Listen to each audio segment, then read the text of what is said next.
आज हम डिस्कस करने वाले हैं अबाउट बैंक चार्जेस के बारे में। बैंक चार्जेस की एंट्री आपको कैसे पास करनी है टैली प्राइम में, वो हम देखने वाले हैं, उसके बारे में हम डिस्कस करने वाले हैं। तो चलिए इन शॉर्ट में जान लेते हैं कि बैंक चार्जेस कहते किसे हैं।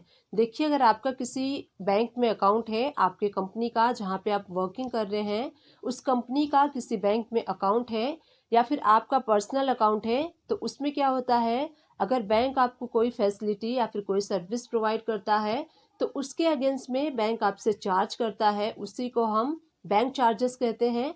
Bank charges different different types के होते हैं।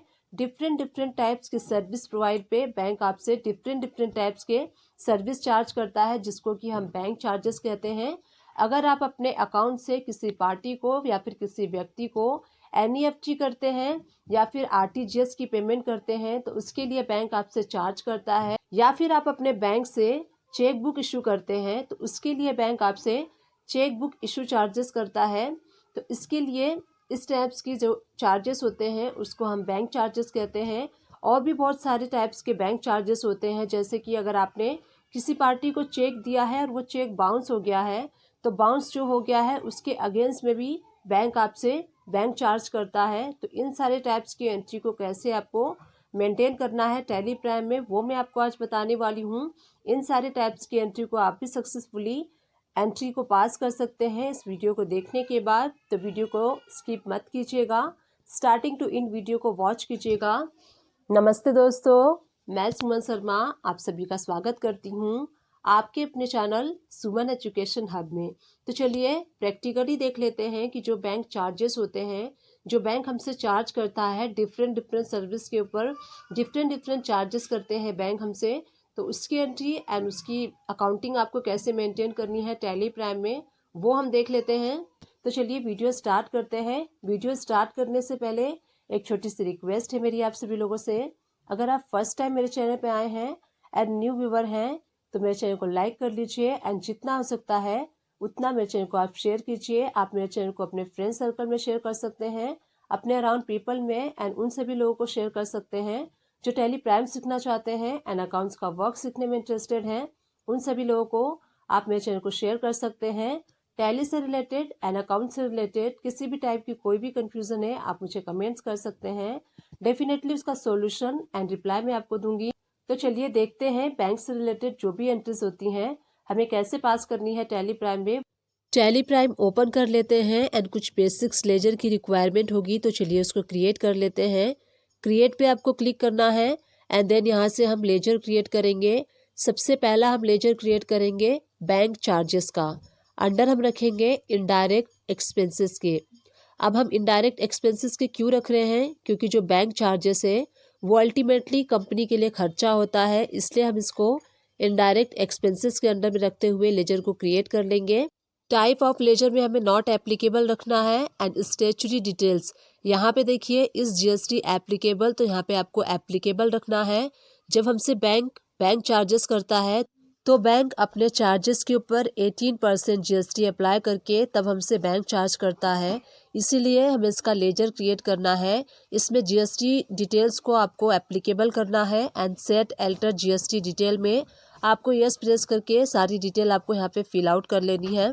नेचर ऑफ ट्रांजैक्शन में आपको नॉट एप्लीकेबल तब रखना है जब आपका बैंक किसी अदर स्टेट में है, इंटर स्टेट में है, तब आपको यहाँ पे नॉट एप्लीकेबल रखना है। आप चाहें तो कॉमन लेजर भी क्रिएट कर सकते हैं बैंक चार्जेस का। आप यहाँ पे नॉट एप्लीकेबल रखेंगे तो आप इंटर स्टेट के लिए भी यूज़ कर सकते हैं एंड लोकल स्टेट के लिए भी आप यूज़ कर सकते हैं।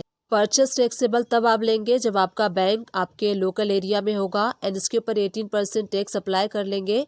टाइप ऑफ सप्लाई में आपको यहाँ पे सर्विसेज सेलेक्ट कर लेना है।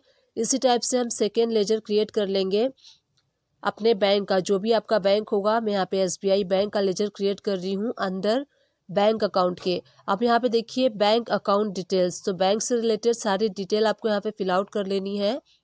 आपका जो अकाउंट नंबर है वो आपको फिल कर लेना है एंड आईएफएस कोड, यहाँ पे आपको 11 डिजिट का आईएफएस कोड होता है वो फिल कर लेंगे।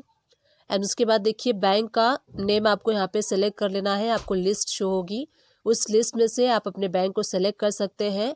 एंड यहाँ पे ब्रांच, आपका जो बैंक का ब्रांच है वो यहाँ पे आप टाइप कर लीजिए एंड यहाँ पे आपको एक्सेप्ट कर लेना है। इसी टाइप से हम लेजर क्रिएट कर लेते हैं CGST का, जो कि हम यूज़ करने वाले हैं एंट्री में। अंडर हम रखेंगे ड्यूटी एंड टैक्सेस के, टाइप ऑफ ड्यूटी टैक्स में GST, एंड यहाँ पे सेंट्रल टैक्स लेते हुए इस लेजर को आपको क्रिएट कर लेना है। इसके बाद SGST वाला लेजर हम क्रिएट करेंगे अंडर ड्यूटी एंड टैक्सेस में एंड देन GST।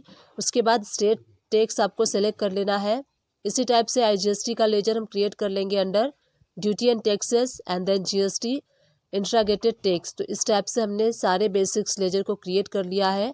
अब चलिए एंट्री करके देखते हैं कि कैसे आपको बैंक चार्जेस की एंट्री को पास करना है। गेटवे ऑफ टैली से V प्रेस कर लीजिए। अब आपको यहाँ से पेमेंट वाला वाउचर सेलेक्ट कर लेना है। जब हम बैंक चार्जेस की एंट्री करते हैं तो पेमेंट वाउचर में करते हैं। बैंक चार्जेस की एंट्री दो टाइप से की जाती है। कुछ लोग टैक्स वाली अमाउंट को अलग शो करते हैं एंड कुछ लोग simply debit and credit mode में कर लेते हैं। तो देखिए, अगर आप ITC क्लेम करना चाहते हैं, बैंक चार्जेस पे हमें ITC क्लेम मिलता है। अगर आप ITC क्लेम करना चाहते हैं तो आपको अपने कंपनी का GST नंबर बैंक में अपडेट कराना होगा। जब बैंक रिटर्न फाइल करेगा तो आपके नाम से रिटर्न फाइल करेगा, तो उसका आप ITC क्लेम कर सकते हैं। तो चलिए उस टाइप की एंट्री कैसे करनी है वो मैं आपको बताती हूँ, जिसमें कि आपको टैक्स अमाउंट को अलग से शो करना है। आप डेट सेलेक्ट कर लीजिए जिस डेट में बैंक ने आपसे चार्ज लिया है। बैंक चार्ज आपको यहाँ पे डेबिट करना है। सपोज कीजिए बैंक स्टेटमेंट पे आपको 118 इस टाइप से शो होगा, बट आपको क्या करना है, यहाँ पे 118 में से 18% वाली अमाउंट को लेस कर लेना है। यहाँ पे आप डेबिट करेंगे 100 रुपीज़। अब आपको क्या करना है, CGST डेबिट करना है 9 रुपीज़ एंड SGST डेबिट करना है 9 रुपीज़। इस टाइप से 118 अमाउंट को आपको बाइफ्रिकेट करना है, टैक्स अलग से करना है शो। जैसे कि मैंने यहाँ पे शो किया है बैंक चार्जेस में 100 रुपीज़ एंड CGST में 9 रुपीज़, SGST में 9 रुपीज़। अब आपको अपना बैंक सेलेक्ट कर लेना है। अपने बैंक से आप पेमेंट करने वाले हैं बैंक चार्जेस की, तो बैंक आपको यहाँ पे क्या करना है, क्रेडिट करना है। तो इस टाइप से आपको बैंक चार्जेस की एंट्री करनी है, जिसमें कि हमने टैक्स वाली अमाउंट को अलग से शो किया है। अब यहाँ पे आप नरेशन दे सकते हैं। नरेशन में आप डिटेल में लिख दीजिए। आप यहाँ नरेशन में डिटेल में दे सकते हैं किस लिए बैंक ने आपसे बैंक चार्जेस किया है 118 रुपीज़। यहाँ पे आप नरेशन दे दीजिए, bank charges paid for annual charges, जो बैंक हमसे एनुअल चार्जेस लेता है उसका आप इस टाइप से एंट्री करेंगे। चलिए साथ ही मैं आपको इसका शो करती हूँ। गो टू में हम चलते हैं, GST रिपोर्ट्स एनालाइज कर लेते हैं।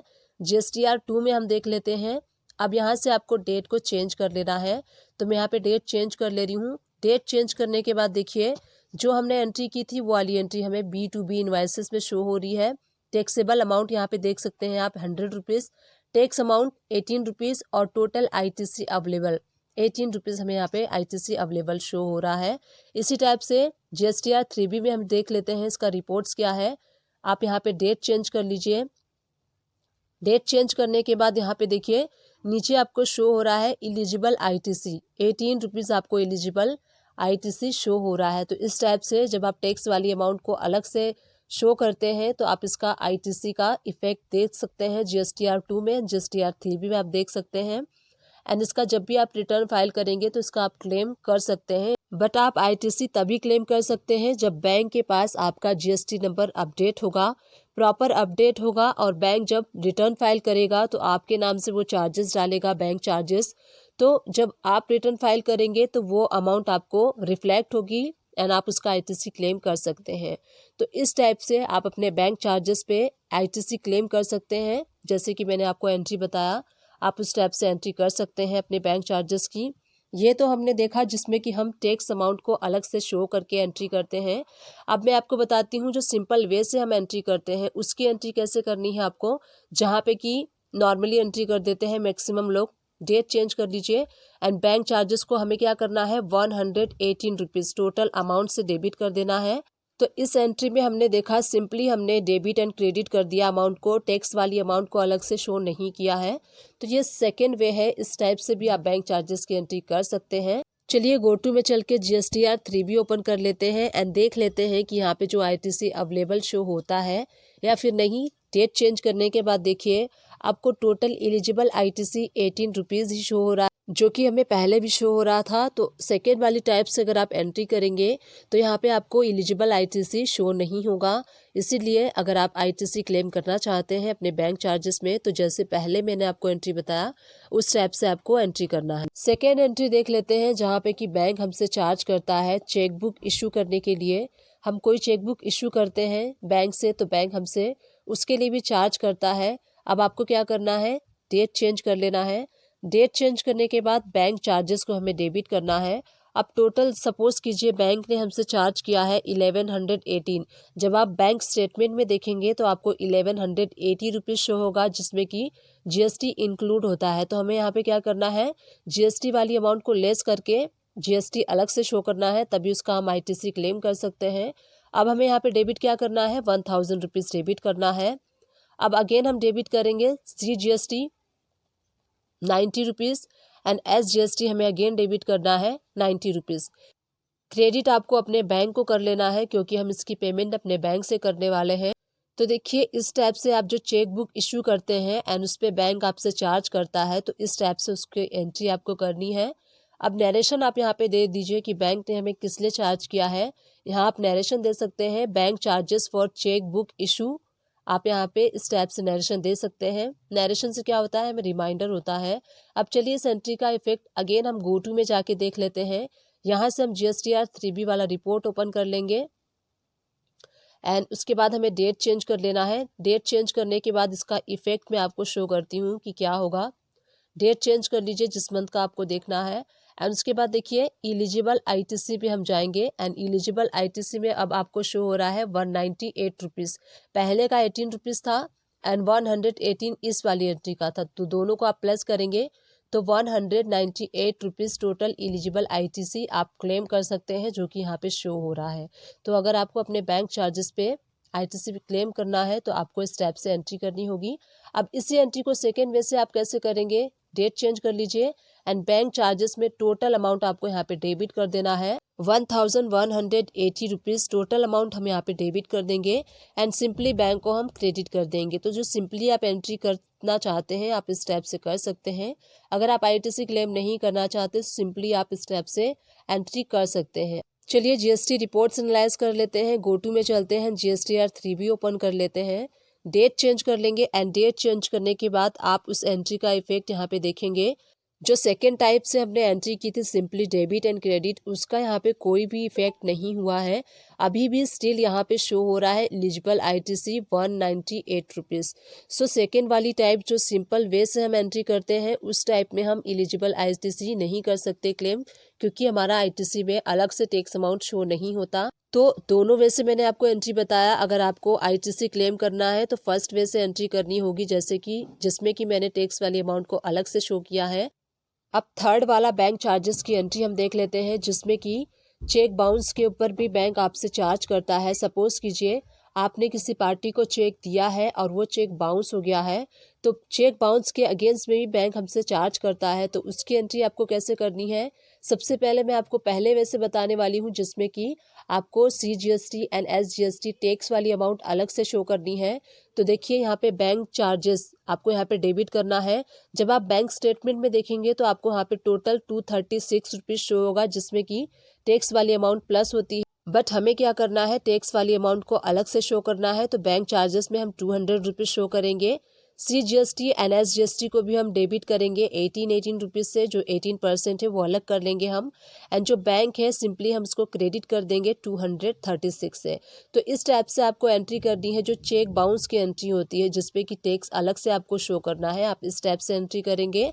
एंड नरेशन आप देख सकते हैं, नरेशन आपको देना है bank charges for cheque bounce. आप इस टाइप से नरेशन दे सकते हैं। आप अपने अकॉर्डिंग नरेशन को टाइप कर सकते हैं एंड उसके बाद इस एंट्री को हम एक्सेप्ट कर लेंगे। एंड इस एंट्री को एक्सेप्ट करने के बाद अब हमें क्या करना है, इसका हम GST रिपोर्ट्स में चल के देखेंगे कि इस एंट्री का क्या इफेक्ट हुआ है। चलिए गो टू में चलते हैं एंड गो टू में चलने के बाद GSTR 3B ओपन कर लेंगे। यहाँ से आप डेट चेंज कर लीजिए। डेट चेंज करने के बाद देखिए एलिजिबल ITC में आप अमाउंट देखेंगे। अब अमाउंट चेंज हो चुकी है। जो टोटल अमाउंट शो हो रही है आपको 234 रुपीज़ शो हो रही है। तो जो हमने अभी एंट्री किया है वो ऐड हो गया है, जो ITC है हमारी इंक्रीज़ हो गई है। तो इस टाइप से आप कर सकते हैं। जो सिंपल एंट्री करनी है सेकेंड वे से, वो कैसे करना है, सिंपली बैंक चार्जेस को 236 से डेबिट एंड अपने बैंक को क्रेडिट कर देंगे आप। एंड नरेशन आप दे सकते हैं, जो हमने नरेशन दिया था उसी को सेम हम नरेशन दे देंगे। तो इस स्टेप से आपको इसकी एंट्री करनी है। अब चलिए नेक्स्ट एंट्री हम देख लेते हैं। अगर हम किसी पार्टी को NEFT करते हैं या फिर RTGS करते हैं तो उसके लिए भी हमसे बैंक चार्ज करता है, बट वो छोटा अमाउंट होता है, इसलिए हम सिंपली उसकी एंट्री करेंगे। बैंक चार्जेस को 50 रुपीज़ से डेबिट कर देंगे एंड अपने बैंक को हम क्रेडिट कर देंगे। आप यहाँ पे नरेशन मार्क कर सकते हैं कि बैंक ने आपसे ये जो चार्जेस किया है NEFT के लिए किया है या फिर RTGS के लिए किया है, वो यहाँ पे आप नरेशन को मार्क कर सकते हैं। तो छोटे अमाउंट का था इसलिए हमने सिंपल वे में इसकी एंट्री कर ली, जो सेकेंड वे में सिंपली वे में करते हैं वो। अब हम देख लेते हैं, सपोज कीजिए हमने किसी को RTGS किया है, उसके लिए बैंक ने हमसे चार्ज किया है, तो उसकी भी सिंपली वे से हम एंट्री करेंगे क्योंकि अमाउंट छोटा होता है। बैंक चार्जेस हमें डेबिट कर देना है 25 रुपीज़ से एंड यहाँ पे हम बैंक को क्रेडिट कर देंगे। अब आप यहाँ पे नरेशन दे सकते हैं कि बैंक चार्जेस फॉर RTGS या फिर NEFT, इस टाइप से आप नरेशन दे सकते हैं। तो इस टाइप से हमने देखा कि कैसे हमें बैंक चार्जेस की एंट्री को पास करना है। यहाँ पे हमने देखा डिफरेंट बैंक चार्जेस की एंट्री को कैसे पास करना है। अगर आप ITC क्लेम करना चाहते हैं तो फर्स्ट वाले मेथड से आपको करना है, जहाँ पे कि आपको GST वाली अमाउंट अलग से शो करनी है। अब चलिए GSTR 2 रिपोर्ट्स को एनालाइज कर लेते हैं। गो टू में चलते हैं एंड GSTR 2 में चलते हैं। अब यहाँ से आपको डेट को चेंज कर लेना है। अब देखेंगे आपको सारी एंट्रीज यहाँ पे शो हो रही हैं, जितनी भी हमने एंट्रीज पास की हैं B2B में। अब चलिए GSTR 3B ओपन कर लेते हैं। GSTR 3B ओपन करने के बाद डेट चेंज कर लीजिए एंड यहाँ पे देखिए इलिजिबल ITC, यहाँ पे आपको शो हो रहा है 234 रुपीज़, जो कि हम क्लेम कर सकते हैं। जब भी हम रिटर्न फाइल करेंगे उस टाइम हम इस अमाउंट को क्लेम कर सकते हैं। अब जो बैंक चार्जेस की एंट्री हमने की थी, अगर आप देखना चाहते हैं वो सारे अमाउंट कहाँ पे आपको शो होगा, तो चलिए गो टू में चलते हैं एंड यहीं से आपको बैलेंस शीट ओपन कर लेना है। प्रॉफिट एंड लॉस अकाउंट पे हम चलते हैं। यहाँ पे आप एंटर प्रेस करेंगे, यहाँ देखिए सबसे नीचे आपको एक्सपेंसेस शो हो रहा है। यहाँ आप आएंगे, यहाँ पे आप एंटर प्रेस करेंगे तो आपको जो इनडायरेक्ट एक्सपेंसेस के अंडर में शो होगा बैंक चार्जेस। तो ये सारी अमाउंट आप यहाँ पे देख सकते हैं। बैंक चार्जेस के अंडर में जितनी भी एंट्रीज आपने की है सारी एंट्रीज आपको यहाँ पे शो होंगी एंड टोटल अमाउंट आपको डेबिट साइड में शो होगा। तो इस टाइप से अगर आप बैलेंस शीट में जाके अपने बैंक चार्जेस को देखना चाहते हैं तो आप देख सकते हैं इस टाइप से। एंड GST रिपोर्ट्स को कैसे एनालाइज करना है वो भी मैंने आपको बताया कि GSTR 2 को आप कैसे एनालाइज करेंगे एंड GSTR 3B में आप कैसे अपनी एलिजिबल ITC को देख सकते हैं। एंड जब भी आप रिटर्न फाइल करेंगे तो आपकी जो एलिजिबल ITC है उसको आप क्लेम कर सकते हैं। तो इस टाइप से हमने देखा कि बैंक चार्जेस की एंट्रीज को कैसे करना है, चाहे वो एनुअल चार्जेस के लिए हो, चेक बाउंस के लिए हो। इन दिस वे आप भी बैंक चार्जेस की एंट्री को कर सकते हैं टैली सॉफ्टवेयर में। डिस्क्रिप्शन बॉक्स को चेकआउट करना ना भूलिएगा, वहाँ मैं अपने टैली से एंड अकाउंट से रिलेटेड मैक्सिमम वीडियोस के लिंक प्रोवाइड कर देती हूँ। आप चाहें तो उन सारे वीडियोस को जाके वॉच आउट कर सकते हैं। आप चाहें तो मेरे चैनल को सर्च भी कर सकते हैं। मेरे चैनल का नेम है सुमन एजुकेशन हब। मैंने अपने चैनल पे प्लेलिस्ट भी बना लिया है, आप चाहें तो प्लेलिस्ट भी वॉच आउट कर सकते हैं। इन शॉर्ट में मैं आपको बता देती हूँ कि प्लेलिस्ट क्या होता है। देखिए, प्लेलिस्ट में किसी भी एक पर्टिकुलर टॉपिक से रिलेटेड जितने भी वीडियोस होते हैं उन सारे वीडियोस को मर्ज करके मैंने एक प्लेलिस्ट बनाई है, तो आप प्लेलिस्ट जाके वॉच आउट कर सकते हैं। प्लेलिस्ट आपके लिए काफ़ी हेल्पफुल होगा। टैली से रिलेटेड एंड अकाउंट से रिलेटेड छोटे से छोटे एंड बड़े से बड़े टॉपिक्स को कवर करने की मैंने अपने वीडियोस में कोशिश की है, स्टिल कर रही हूँ एंड इन फ्यूचर में भी मैं करती रहूँगी। बस आप सभी लोग का साथ एंड आप सभी लोग का सपोर्ट चाहिए। आई विश ये वीडियो आपके लिए हेल्पफुल रही है। अगर हेल्पफुल रही है तो प्लीज़ एक छोटा सा काम करते हुए जाइएगा, मेरे चैनल को लाइक कर दीजिएगा, शेयर कर दीजिएगा एंड सब्सक्राइब कर दीजिएगा। Thank you.